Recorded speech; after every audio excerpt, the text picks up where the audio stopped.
Olá, queridos, uma boa tarde na paz de nosso Senhor e Salvador Jesus Cristo. Vai tudo bem com vocês? Irmãos e irmãs, nesta oportunidade nós vamos trabalhar o texto de Mateus 10, 28.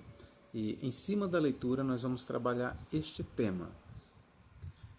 Mateus, ele ensina que os ímpios serão aniquilados ou destruídos na geena. Repito, Mateus ensina que os ímpios serão aniquilados ou destruídos na geena. Pois bem, por que nós estamos trabalhando este tema? Na forma de pergunta.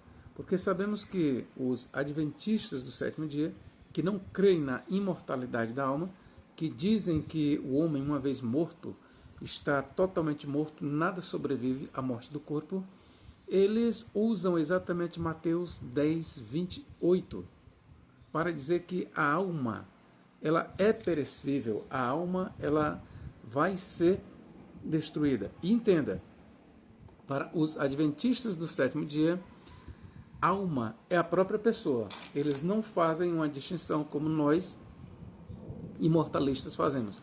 Nós cremos que o homem é composto de corpo, alma e espírito.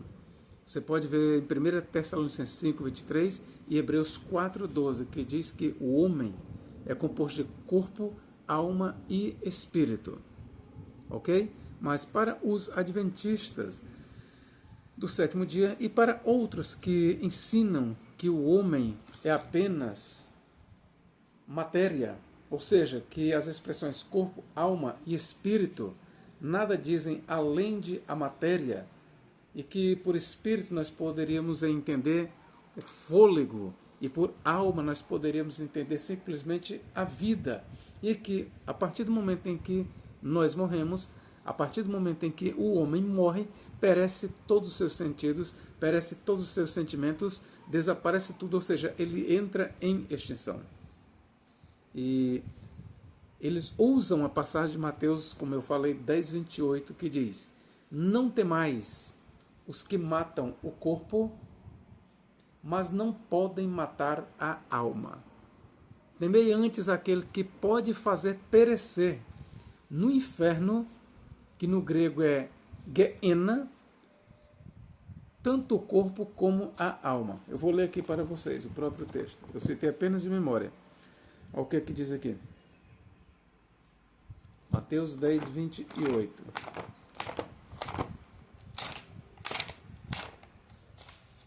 Vamos ver o que diz aqui. É a mesma coisa que eu já falei, apenas eu falei de memória. Não temais os que matam o corpo. Veja bem, matar, que matam o corpo e não podem matar a alma. Eu vou começar a minha refutação a partir daqui. Os adventistas do sétimo dia dizem que quando nós morremos, morre a totalidade, não resta nada. Pois bem, se isso é verdade, como explicar as palavras de Jesus registradas por Mateus, que diz: não temais os que matam o corpo? Ou seja, um homem, ele pode matar a alma? Não. De acordo com Mateus, um homem, ele não pode matar a alma. O homem, ele só tem o poder de matar o corpo. Ora, se o homem só pode matar o corpo, meus queridos, e não podem matar a alma, logo, alma e corpo são coisas distintas. Repito, se o homem só tem o poder de matar o corpo, mas não pode tocar na alma, logo, alma e corpo são coisas distintas, que uma morrendo não significa que a outra venha a morrer. Logo, isso já combate a doutrina dos adventistas do sétimo dia. Que diga-se de passagem que a doutrina dos adventistas do sétimo dia, ela é extraída da doutrina dos saduceus. Os saduceus é que eles não acreditavam na imortalidade da alma. Ora, a bem de informação, eu quero lhe dizer que a doutrina dos adventistas do sétimo dia, bem como de todos aqueles que não acreditam na imortalidade da alma, esta doutrina, ela é uma herança dos saduceus. E na Bíblia Sagrada, os saduceus, eles eram um grupo religioso ali dentro do judaísmo que eram antagônicos a Jesus Cristo. Os saduceus, eles não acreditavam em anjos, eles não acreditavam em demônios, eles não acreditavam em espíritos, eles não acreditavam em almas. Enfim, eles não acreditavam na ressurreição. Entre muitos ensinamentos dos saduceus está este. Eles não acreditavam que o homem tem uma alma imortal que sobrevive à morte do corpo.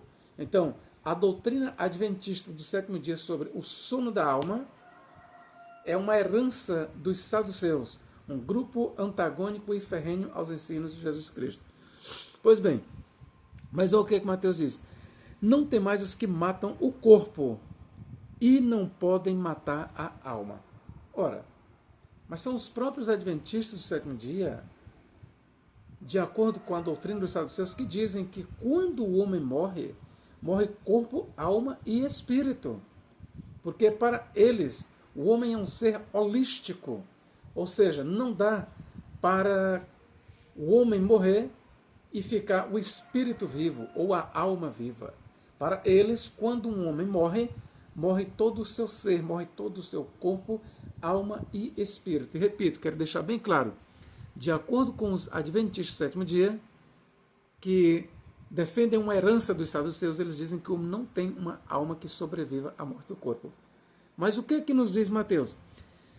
Não tem mais os que matam o corpo e não podem matar a alma. Ora, meus queridos, aqui Mateus está dizendo claramente que o homem ele só pode matar o corpo e não pode matar a alma. E eu quero dizer aqui para vocês que casa com Mateus o que Lucas diz. O que é que Lucas aqui vai falar sobre o mesmo assunto? Lucas capítulo 12. É um paralelo com uma ligeira mudança de palavras, mas o fim vai ser o mesmo. Lucas capítulo 12 e versículo 5, o que diz? Eu, porém, vos mostrarei a quem... Vou ler do versículo 4, fica melhor para nós entendermos. Digo-vos, pois, amigos meus, não temais os que matam o corpo e depois disso nada mais podem fazer. Ora, Lucas ele está concordando com Mateus. O homem só pode matar o corpo, mas não pode matar a alma. Enquanto que os adventistas do sétimo dia eles dizem ao contrário, que o homem quando mata o corpo está matando a alma, porque para os adventistas a alma é o próprio homem. É claro que na Bíblia Sagrada nós não ignoramos. Na Bíblia Sagrada a palavra alma, que no grego é psiche e no hebraico é nefesh, às vezes ela é usada para o homem mesmo, matéria. Às vezes alma ela significa a vida. Então, a palavra no hebraico nefesh e no grego psiche é uma palavra polissêmica. Assim como polissêmica é uma outra palavra que nós vamos já discutir à luz de Mateus 10, 28, que é apolume, ok? Que também é uma palavra polissêmica, ou seja, que tem vários significados, vários sentidos. Mas os adventistas ou os aniquilacionistas, eles se aferram apenas a um sentido da palavra apolume, que quer dizer destruir ou perecer. Não é nem destruir, perecer, que eles entendem por aniquilar, por destruir, por desfazer completamente. Vamos continuar. Lucas diz, digo-vos, pois, amigos meus, não temais os que matam o corpo, e depois disso nada mais podem fazer. De fato, o homem não pode fazer mais não. Mas o que é que Deus pode? Eu, porém, vos mostrarei a quem deveis temer. Temei aquele que depois de matar tem poder para lançar na Guiena, que aqui é no inferno. Sim, digo-vos, a esse deveis temer. Ora, Lucas está mostrando claramente que o homem ele só pode matar o corpo, mas não pode mais fazer nada. Mas quem é que nós devemos temer? Devemos temer a Deus, que tem o poder de, depois de matar, lançar na Guiena o corpo e juntamente a alma. É só nós pegarmos o paralelo de Mateus 10, 28. Vamos voltar aqui. Mateus capítulo 10 e versículo 28. Não temais os que matam o corpo e não podem matar a alma. Temei antes aquele que é Deus, que pode fazer perecer no inferno tanto a alma como o corpo. E aqui nesta segunda oração que pode fazer perecer no inferno, ou seja, na guiena, tanto o corpo como a alma. Que os adventistas, eles extraem este ensino dos saduceus, que a alma ela é perecível. É daqui que eles dizem que a alma, ou seja, o homem, lembre-se, para os adventistas, a alma é sinônimo de pessoa, de homem, de matéria. Eles não creem que a alma é um ente espiritual que sobreviva à morte do corpo. Então, a partir desta leitura, desta segunda cláusula, desta segunda oração que diz, não tem mais os que matam o corpo e não podem matar a alma. Agora a segunda oração. Temei antes aquele que pode fazer perecer. Perecer, no grego, apólume. No inferno, tanto a alma como o corpo. Agora vamos lá. A partir daqui, os adventistas, bem como as testemunhas de Jeová, bem como os saduceus dos dias de Cristo, eles ensinam que quando o homem morre, perece todo o seu ser. Acontece que eu vou fazer aqui uma observação. A Bíblia, ela fala de 2 lugares que recebem os mortos, ou os finados, ou por que não dizer os espíritos, ou as almas. 2 lugares. Primeiro, Hades. O Hades, você pode ver em Lucas capítulo 16, na história do rico e do Lázaro, que o rico estava em tormento. Onde? No Hades. Ele estava em chamas, o espírito dele estava em tormento. Então, existe um lugar que ele não é definitivo, existe uma prisão para os espíritos ou para as almas dos mortos que saem do seu corpo. Este lugar chama-se Hades, que às vezes se traduz por inferno. O Hades, ele é o habitat das almas e também de espíritos, quer seja de anjos caídos, de demônios e de espíritos humanos. O Hades, ele recebe todo tipo de espírito até o dia do juízo final. Os espíritos dos homens, eles ficam presos no Hades até o dia do grande dia do juízo, dia em que eles hão de ressuscitar, uns para a vida eterna, outros para a vergonha e desprezo eterno, conforme Daniel 12, versículo 2, e nós temos também João 5, 28 e 29. Mas vamos lá. O outro lugar que é o que está em questão aqui é a Gehenna, a portuguesada Gehenna de fogo. Ok? O outro lugar é exatamente a Gehenna de fogo. Quando é que os espíritos dos homens serão lançados na Gehenna de fogo? Após a ressurreição. Os espíritos dos homens, eles serão tirados do Hades, ok? E serão lançados na Gehenna de fogo, que no livro do Apocalipse é a segunda morte. Vamos ler aqui. Apocalipse capítulo 20. O que é que nos diz aqui? Apocalipse capítulo 20 e versículo... Vamos aqui. Versículo 14. Versículo 13, melhor. E deu o mar os mortos que nele estavam, ou seja, aqueles que morreram no mar, hão de ressuscitar. E a morte e o Hades, e a morte e o Hades entregar os mortos que neles havia. Lembra que eu falei para você que o Hades é a prisão temporária dos espíritos e de almas de homens. E foram julgados um por um segundo as suas obras. Então a morte e o Hades foram lançados para dentro do lago de fogo. Ou seja, o próprio habitat das almas, ele será lançado no lago de fogo. Ok? O próprio habitat, que aqui é personificado pelo deus Hades. Ok? Esta palavra Hades, originalmente ela era aplicada ao deus grego, deus do submundo, deus que cuidava das almas dos mortos.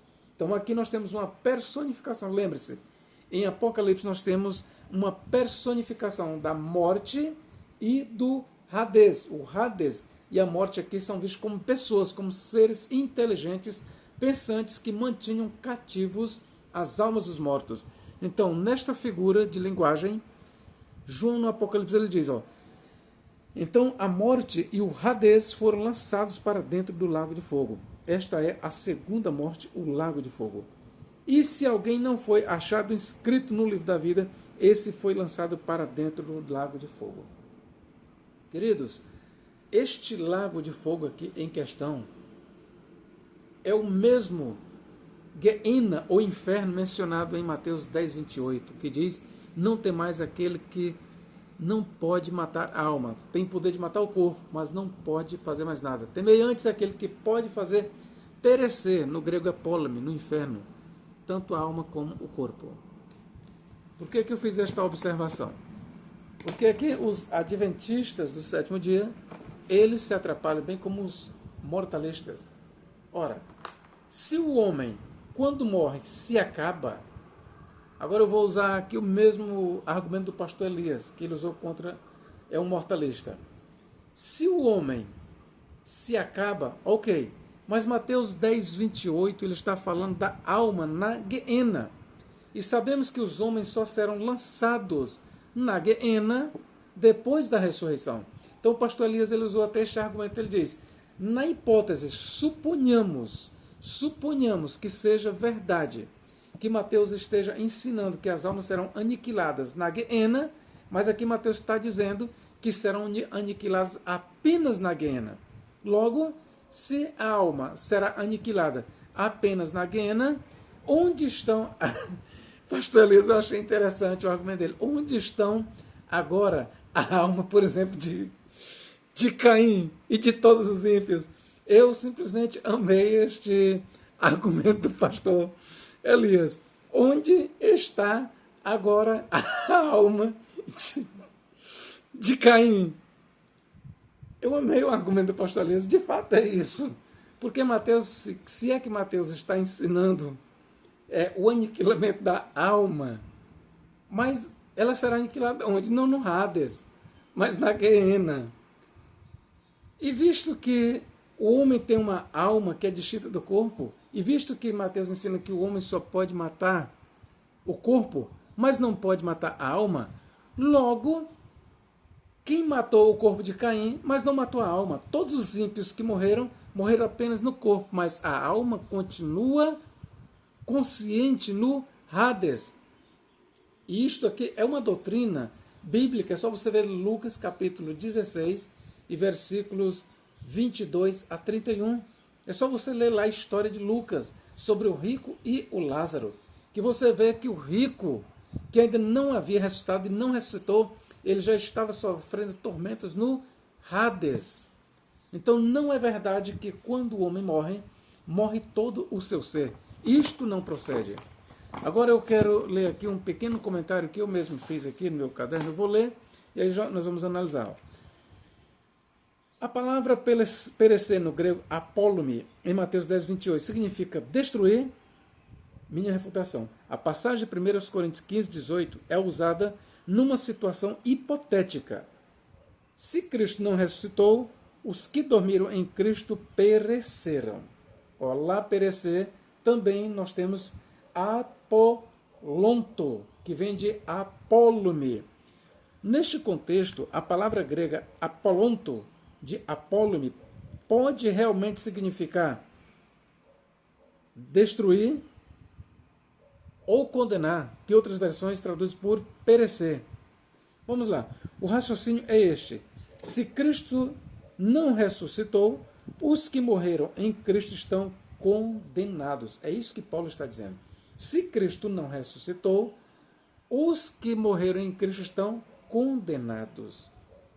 Ou seja, perdidos, sem salvação. Veja bem, a Bíblia, por exemplo, a Bíblia de Jerusalém, a NTLH, a TEB, a ARC, a AC, a Interlinear, todas traduzem apólome, em 1 Coríntios 15, 18, por perdidos. Todas. Bom, os adventistas, repito, eles dizem que apóleme significa destruir, perecer, acabar. Algo que perece, que é destruído, entra em extinção. Este é o raciocínio dos adventistas do sétimo dia. Porém, este raciocínio ele cai por terra quando nós comparamos Mateus 10, 28 e trazemos para o uso de apóleme em 1 Coríntios 15, 18. Ok, Paulo diz, mas se Cristo não ressuscitou, é vã a nossa pregação. Logo, também os que morreram em Cristo estão perdidos. No grego, apólome. Mas para que você entenda o raciocínio de Paulo, por que Paulo falou isso? Ora, havia um grupo de cristãos ali em Corinto que eles criam na imortalidade da alma. Eles eram gregos, eles eram platônicos, eles criam na imortalidade da alma, porém não criam na ressurreição dos mortos. Isso é importante você entender. Havia um grupo em Corinto ensinando isto, e eles eram cristãos. Eles criam na imortalidade da alma, mas não criam na ressurreição do corpo.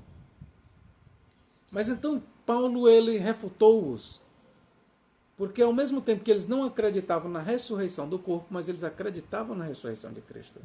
E foi daí que Paulo pegou este gancho. Paulo disse, ora, se ensina que os mortos não ressuscitam. Se os mortos não ressuscitam, também deve ser verdade que Cristo não ressuscitou. Se Cristo não ressuscitou, é vã a nossa pregação, e a nossa fé é inútil. E também, se Cristo não ressuscitou, os que morreram em Cristo estão perdidos, que em grego é apólome, perdidos. Agora vamos entender. Paulo ele estava falando para um grupo de Corinto, que não acreditava na ressurreição dos mortos, mas acreditava na imortalidade da alma. Qual foi o jogo de Paulo? Paulo jogou contra eles isso. Pois bem, vocês acreditam na imortalidade da alma? Ok.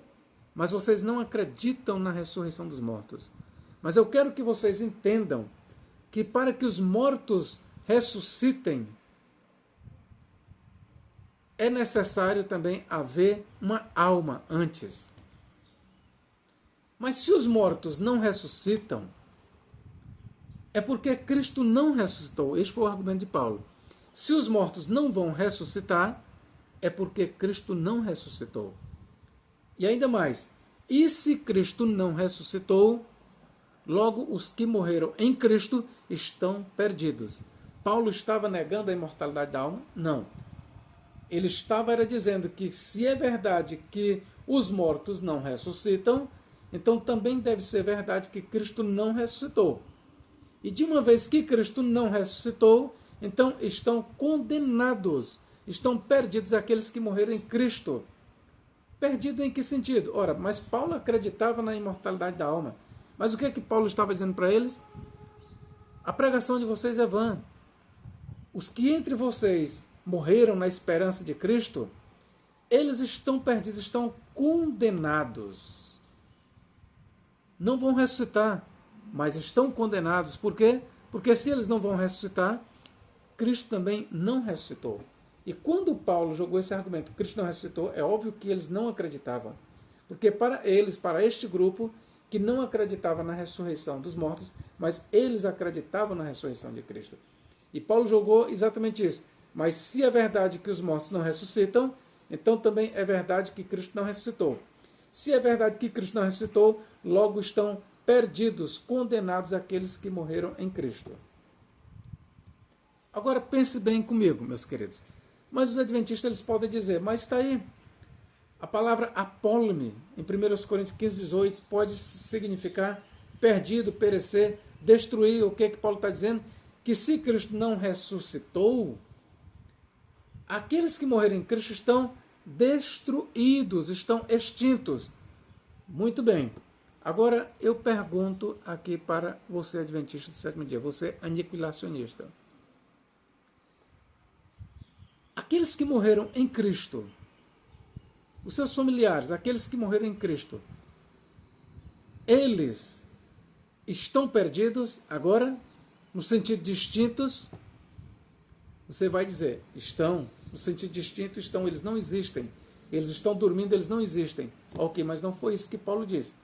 Paulo disse que essa seria a situação, eu estou concordando com você, que apólime significa extinção, destruição, aniquilamento, ok? Acompanhe meu raciocínio. Supondo que você esteja certo e trazendo este sentido de apólime como destruir, aniquilar, destruir, acabar totalmente para 1 Coríntios 15, 18, supondo que você esteja certo, você vai me explicar.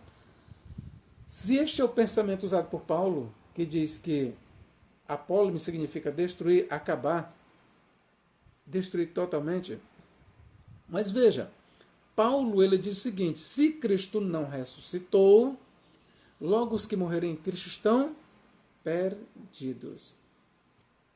Mas o que acontece, meu irmão? É que Cristo ressuscitou.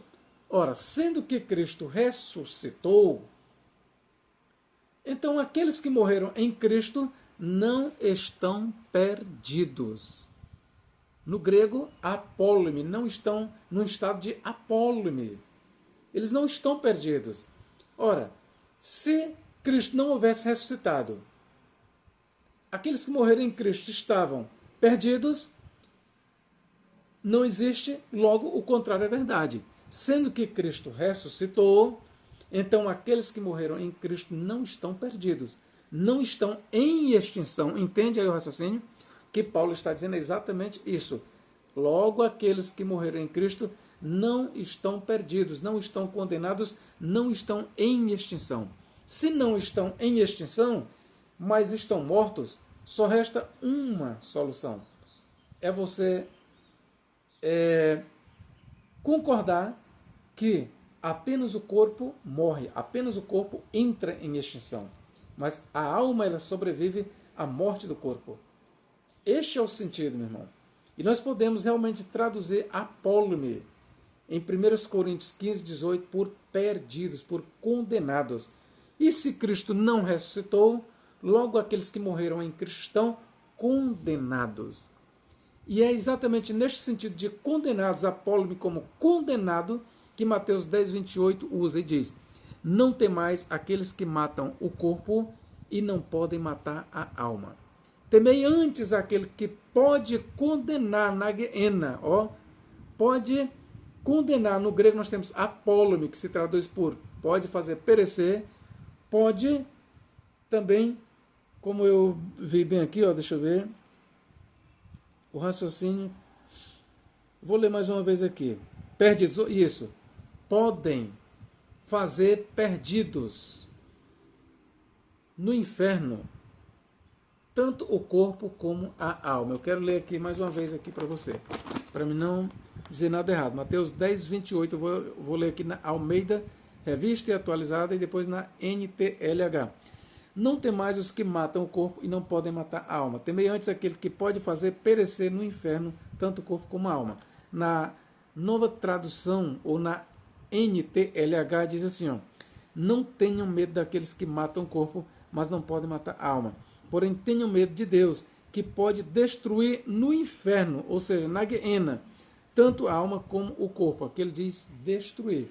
Veja que a NTLH, ela segue aqui o raciocínio dos adventistas do sétimo dia, que diz que o corpo e a alma vão ser destruídos. Mas ainda que isso fosse verdade, veja, ainda que isso fosse verdade, o corpo e a alma só serão destruídos na Geena. Ainda que isso fosse verdade, que não é. E aí volta aquela pergunta do pastor Elias. Sendo que o corpo e a alma vão ser apenas destruídos na Geena, então, onde está agora o espírito, a alma de Caim? Porque a alma e o espírito só serão destruídos na Geena, seguindo esta versão aqui, certo? Que este não é o único significado de apólime. Seguindo esta versão, pergunta-se, onde está a alma de Caim? Porque Caim só será lançado na Geena depois da ressurreição, mas Caim ainda não ressuscitou. E Mateus está dizendo, seguindo essa versão, temei antes aquele que pode destruir no inferno, tanto o corpo como a alma. Mas isso, caso seja verdade, serão destruídos apenas na Geena, depois da ressurreição. Logo, agora no momento, os ímpios não estão destruídos. A alma deles permanece. Percebe aí, meu irmão, o raciocínio falaz dos adventistas do sétimo dia? Então vamos lá. 1 Coríntios 15, 18, nós temos a palavra apólome. E o sentido é condenar. E é exatamente a palavra apólome, ela pode sim ser traduzida assim, ó. E se Cristo não ressuscitou, logo aqueles que morreram em Cristo estão condenados. Que outras versões dizem estão perdidos. Sim, estão perdidos. Outra coisa, a palavra apólome, ela é usada também aqui para o anticristo. Ó. Veja bem aqui, ó. Apocalipse, a gente vai já fechar aqui. Apocalipse capítulo 11.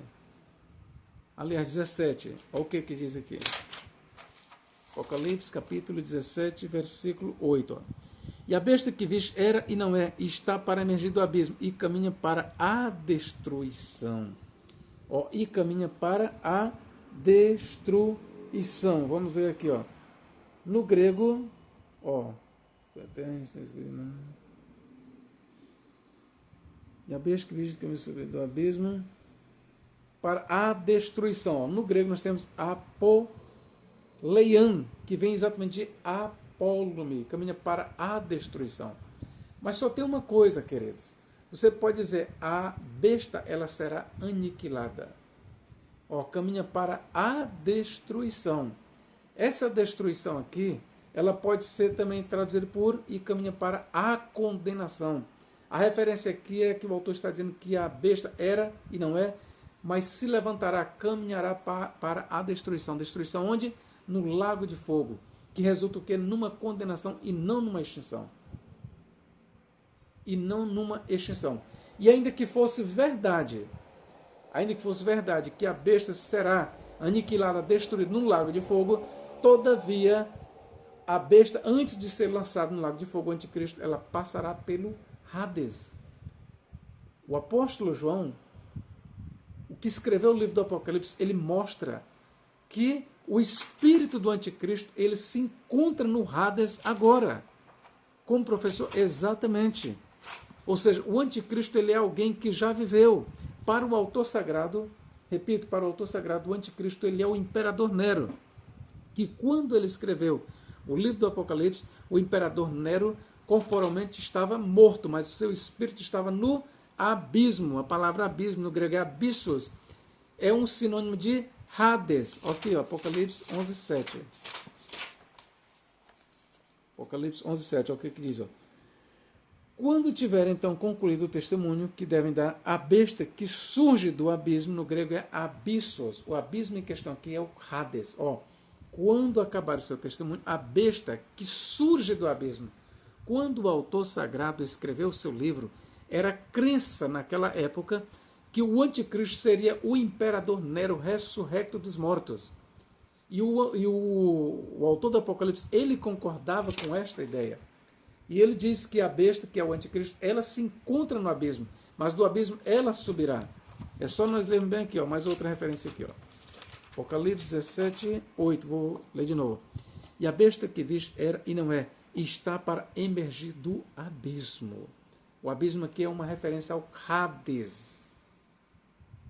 Hades, não esqueça, o abismo aqui é uma referência ao Hades, lugar onde ficam as almas dos mortos. E o que o autor está dizendo é que o anticristo, ele já teve vida. Ó, e a besta que viste era, ou seja, já viveu, e não é, ou seja, quando ele escreveu não existia, está para emergir do abismo. O abismo aqui é uma referência ao Hades. Isto mostra que o anticristo, ele já foi alguém que viveu, mas a sua alma, o seu espírito está no Hades, está em tormentos, mas de lá o espírito do anticristo há de emergir e se unirá ao seu corpo ressurrecto e perseguirá a igreja. Então, meus queridos, eu estou lhe mostrando aqui que não tem fundamento esta doutrina dos adventistas do sétimo dia, bem como de todos os aniquilacionistas, que são herdeiros dos saduceus, em dizer que a alma perece juntamente com o corpo. Não. Não. O homem pode matar apenas o corpo, mas a alma ele não pode fazer mais nada. Quando um homem tira a vida do outro, ele está tirando a vida apenas do corpo. Ele está matando apenas o corpo. Lembre-se do que Mateus 10, 28 diz. Não temais os que matam o corpo, mas não podem matar a alma. No presente, ó, Não temam aqueles que matam, agora no presente, o corpo, mas não pode matar a alma. Se o homem só pode matar o corpo, mas não pode matar a alma, logo a alma ela é imortal. A alma ela é imortal. E repito, é só você ler Lucas capítulo 16. Lá mostra o rico em tormentos no Hades. E mais uma vez ratificando, o anticristo, ele é alguém que já existiu na história, ou seja, o imperador Nero. Mas como Nero morreu, o seu espírito está no Hades, está em tormentos. Mas o espírito de Nero, ele vai se levantar desde o Hades, vai entrar no seu corpo ressurreto nos últimos dias. Esta é a crença do autor do livro do Apocalipse. Que Deus em Cristo nos guarde e nos abençoe agora e para todo sempre. Amém.